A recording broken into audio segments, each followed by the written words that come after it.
Hello बच्चों, अब हम divergence of a vector field पढ़ेंगे। आपने उम्मीद है आपने ग्रेडियंट को सारा पढ़ डाला होगा। चलिए देखिए, the divergence of a vector field कुछ भी आ सकता है कि explain the physical meaning of a divergence of a vector field. डाइवे का एक्सप्रेशन निकालिए ऑर्थोगोनल कोऑर्डिनेट्स के लिए। ऑर्थोगोनल से मत डरिएगा, perpendicular coordinates x y z को ऑर्थोगोनल कोऑर्डिनेट भी कह देते हैं क्योंकि आपस में तीनों एक दूसरे के परपेंडिकुलर होते हैं। और आपको कितनी बार रटाया, डाई वे बराबर डेल डॉट ए होता है, इसे रट लीजिए। आज हम इसको प्रूव भी कर लेंगे, मैथ में तो सीधे लिखवाया था। कहते हैं divergence of a vector field at any point is defined as the amount of flux per unit volume diverges from that point. बस डाइवर्जेंस क्या है, किसी भी वेक्टर फील्ड का किसी भी पॉइंट पे कैसे डिफाइन होता है? अमाउंट ऑफ फ्लक्स, जितना फ्लक्स निकल रहा है पर यूनिट वॉल्यूम, एक यूनिट वॉल्यूम से निकलने वाला फ्लक्स जो डाइवर्ज हो रहा है, बाहर की तरफ को निकल रहा है फ्रॉम दैट पॉइंट, किसी एक पॉइंट से पर यूनिट वॉल्यूम निकलने वाला जो भी फ्लक्स होता है, बस वो डाइवर्जेंस कहलाता है। Since the divergence is a amount of flux, it is essentially a scalar. It has important application in hydrodynamics. And ये आप मत लिखिएगा, बस इट इज़ ए स्केलर, काफ़ी है, ये लाइन मत लिखिए। कहते हैं लेट या इफ़ ए अगर कोई भी वेक्टर फंक्शन है जो डिफरेंशिएबल भी होगा किसी भी एक पॉइंट के ऊपर, तब डाइवर्जेंस ऑफ ए जो है वो इतने के बराबर डिफाइन होता है। इसे याद कर लीजिए, इतनी इसकी वैल्यू होती है डाई वे बराबर। और इसी को हम सिग्मा विग्मा में भी लिख लेते थे, खैर वो बाद में बात करेंगे। फिलहाल अभी तो आप देखिए ये ऐसे ही याद करिए, del A x over del x plus del A y over del y और del A z over del, जहाँ पे वेक्टर ए के जो आई जे के कोफिशिएंट हैं वो ए एक्स ए वाई ए जेड होंगे, यहाँ लिखा नहीं है। और ये डेल ओवर डेल, जब भी तो डेल डॉट ए लास्ट में आएगा ना, तो ए वेक्टर के तीनों कंपोनेंट और डेल की डॉट प्रोडक्ट करने पर इतना आ जाएगा। अब तो बस निकलने वाला फ्लक्स किसी एक जगह से, वही डाइवर्जेंस कहलाता है, इतना याद रखिएगा।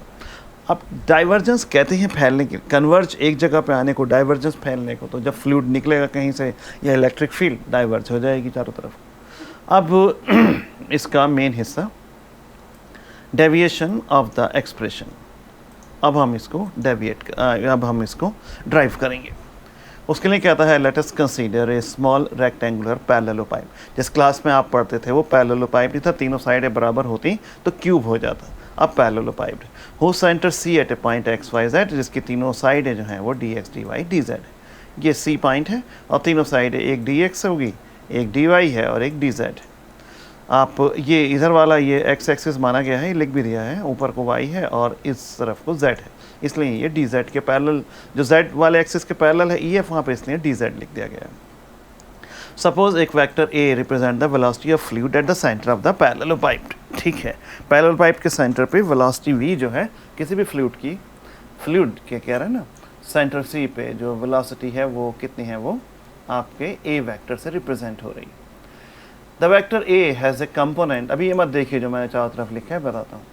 द वेक्टर है ए का कंपोनेंट, अब वेक्टर है, वेक्टर के आई जे के अपने कंपोनेंट होंगे, वो ए एक्स ए वाई ए जेड है किसी भी पॉइंट एक्स वाई जेड पे। कहते क्या है, the value of the component A eight the centre of the face E F G H.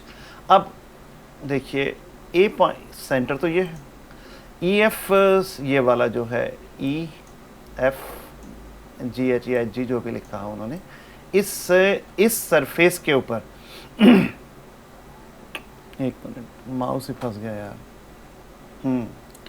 इस सरफेस के ऊपर ई एफ जी एच जो लेफ्ट वाली सरफेस है, ये जिसमें मैंने टिक मार दिया है, इस सरफेस के ऊपर ए एक्स का कंपोनेंट क्या होगा। ए एक्स इसलिए बोल रहे हैं कि एक्स के पैरेलल हम बात करेंगे, इसलिए उन्होंने लिख दिया ये कंपोनेंट इतने के बराबर होगा।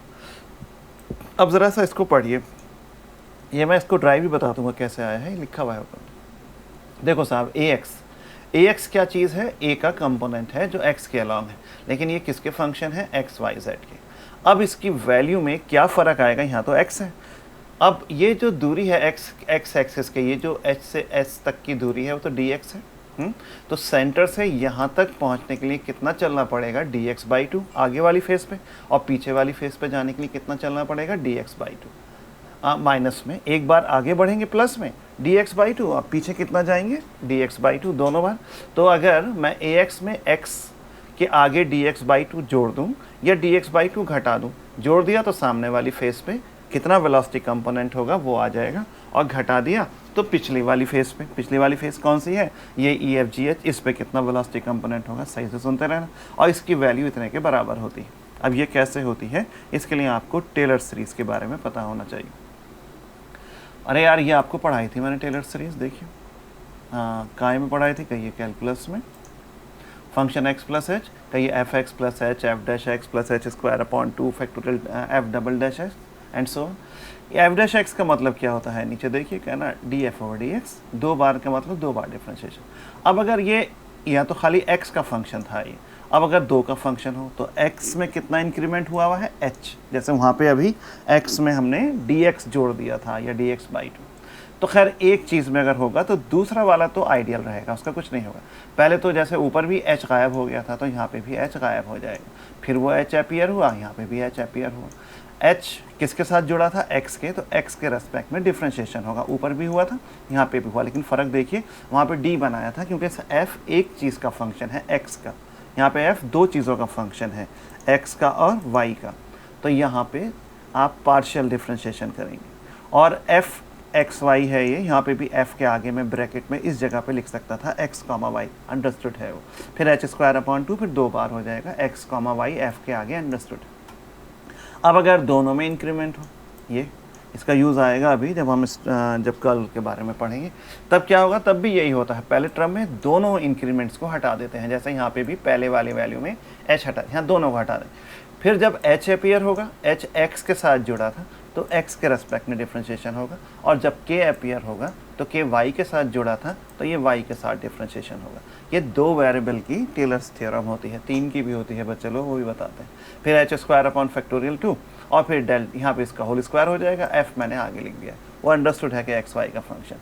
अब f ना लिख के आप यही कहानी ax में लिख दीजिए, क्योंकि वहाँ पे वेक्टर को आपने a से शो कर दिया था, तो ax उसका x की दिशा में कंपोनेंट था, और अगर उसमें मैं h जोड़ दूँ तो ax, अब टेलर्स सीरीज से मैंने इसको खोल दिया तो पहले h हटा दूँगा, फिर h वापस आ जाएगा, तो इसी का किसके रेस्पेक्ट में डिफ्रेंशिएशन हो जाएगा, कहिए x के रेस्पेक्ट में, क्योंकि यहाँ पे सिर्फ h की वाला ही है, बाकी किसी में कुछ नहीं है, तो हम किसी और को, जैसे यहाँ पे सिर्फ h वाला ही था इस लाइन में, और मैं कलर बदल के बता देता हूँ, इस वाली लाइन में सिर्फ h वाला ही था तो सिर्फ h के इंक्रीमेंट आएंगे, इसमें दोनों वाले थे अगली वाली में तो दोनों के इंक्रीमेंट चल रहे थे। आपके सवाल में सिर्फ एक का इंक्रीमेंट है तो आपने एक का ही लिखा है, और नीचे उस h की जगह पे मैंने dx/2 लिख दिया, तो वो h बाहर आया था, यहाँ पे dx/2 बाहर आ जाएगा, और ax का डिफ्रेंशिएशन x के रेस्पेक्ट में होगा, लेकिन पार्शियल होगा, तो ये ऐसे होगा। अब अगर यहाँ पे प्लस माइनस होता तो यहाँ पे भी आप माइनस लगाते।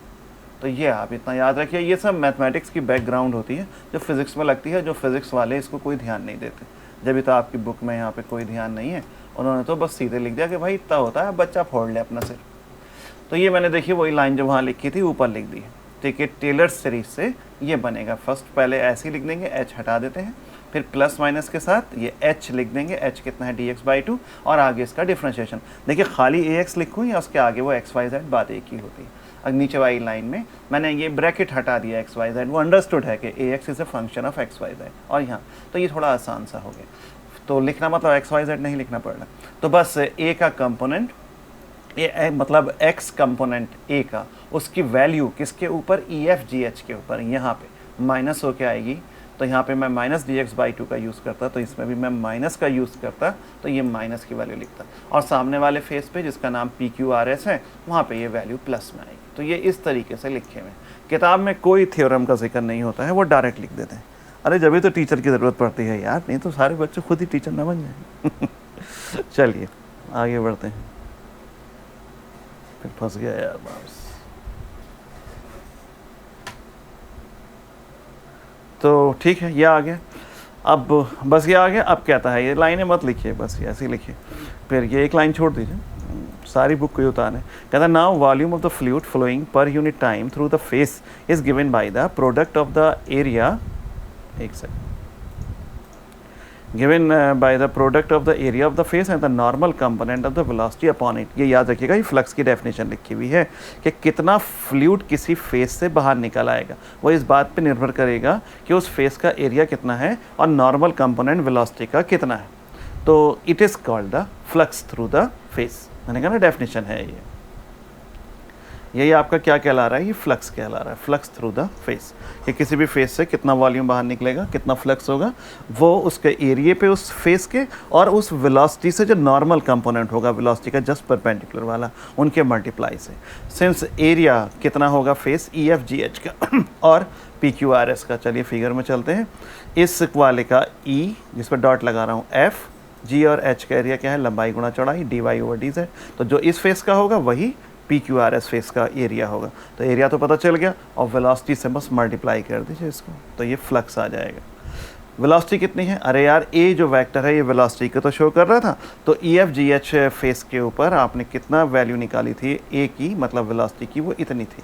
तो इस वेलोसिटी मल्टीप्लाइड बाय एरिया, तो ये फ्लक्स आ गया जो EFGH पे पानी फ्लूइड एंटर कर रहा है और सामने वाले से फ्लूइड निकल के चला जाता है। तो वहाँ पे वैल्यू कितनी है, वह प्लस हो जाएगा और डिवाइड। दस axis of flow living the parallel pipe over entering it in the x direction. अब कितना आया और कितना गया बस घटा दीजिए, यही एक्सिस ऑफ फ्लक्स होगा जो लीव करके जा रहा है एक्स दिशा में। कितना आया और कितना गया आपस में घटा दीजिए, वही एक्सिस जाती ऑफ फ्लक्स। कितना आया था और कितना चला गया, जो रह गया बस वो इसकी वैल्यू, ये आ गई।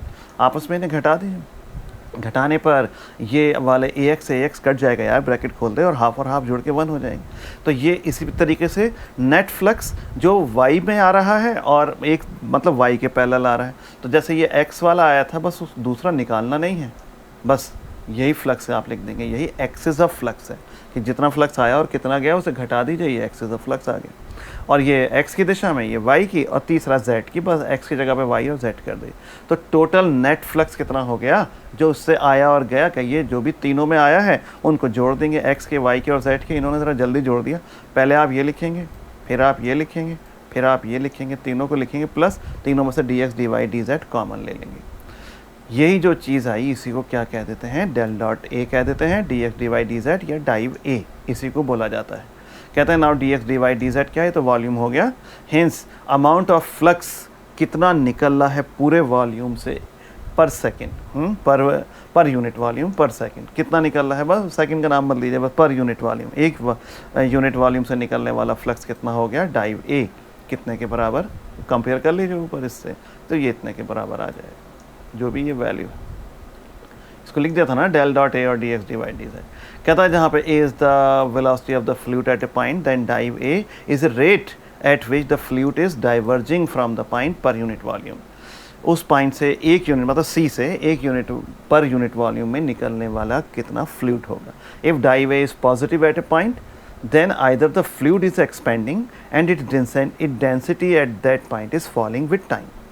मतलब अगर डाइवर्जेंस ए पॉजिटिव है तो वहाँ से लगातार फ्लूइड बह रहा है चारों तरफ को, उसकी डेंसिटी कम हो रही है, या पॉइंट क्या कहलाएगा, सोर्स कहलाएगा। इसे याद रखिएगा, अगर डाइवर्जेंस पॉजिटिव है तो पानी निकल के बाहर आ रहा है तो वो सोर्स है, और अगर डाइवर्जेंस नेगेटिव है तो वहाँ पे पानी जाके ख़त्म हो जा रहा है तो वो सिंक कहलाता है। बस इतनी सी बात है।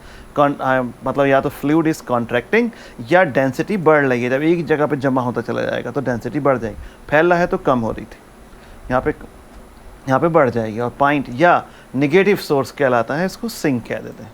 अरे बढ़ यार पॉजिटिव है तो निकल रहा है तो सोर्स, और जा रहा है वहीं पे नेगेटिव है तो वो सिंक। बस इतनी सी बात है, आप अपनी भाषा में लिख लेना वरना यही उतार देना। If the flux entering any element of the space is exactly balanced by the living, मतलब जितना आ रहा है और जितना जा रहा है दोनों बराबर हो जाएं, then everywhere in the element we have, हमें क्या होगा, डाइवर्जेंस है ज़ीरो हो जाएगा। भाई आने वाला और जाने वाला अगर बराबर हो गया, अभी तो बराबर था नहीं ना, जब भी तो वैल्यू बच गई थी, वही डाइव ए है, वरना यहाँ पे ज़ीरो हो गया तो क्या कहेंगे, ज़ीरो हो जाएगा। तो in a fluid this means that there is, ना ही सोर्स है ना ही सिंक है। अरे यार पॉजिटिव आता तो कहते सोर्स है, नेगेटिव आता तो कहते सिंक है।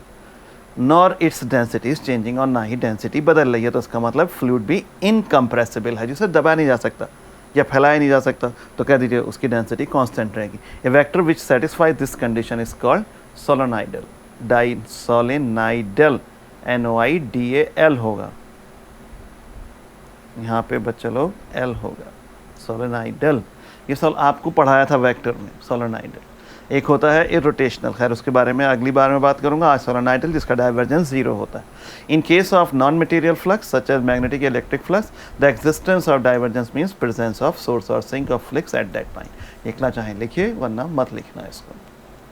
अब आइए वो डाई की बातें मैं शुरू से कर रहा हूँ कि div in term of the operator delta या कार्टेशियन फॉर्म में let us consider the scalar product of delta in the vector a, thus in the rectangular coordinates में हम कैसे लिख सकते हैं डेल्टा डॉट ए। पहले आप डेल्टा की वैल्यू लिखिए यहाँ पे, डेल्टा की वैल्यू तो याद है आपको, यही आती है। एक सेकंड भाई, ये माउस मेरा परेशान कर रहा है। ये है डेल डॉट ए, तो डॉट के बाद वेक्टर ए लिख दीजिए और दोनों का डॉट लगा दीजिए स्केलर प्रोडक्ट से, बस यही डाई वे होता है। तो इसे आप याद कर लें अच्छे से। तो दस वी हैव डाई वे बराबर डेल डॉट ए बराबर इतने के। अरे यार ये डॉट प्रोडक्ट करके इतना ही आ जाएगा, इसको आप सही से तैयार करिए।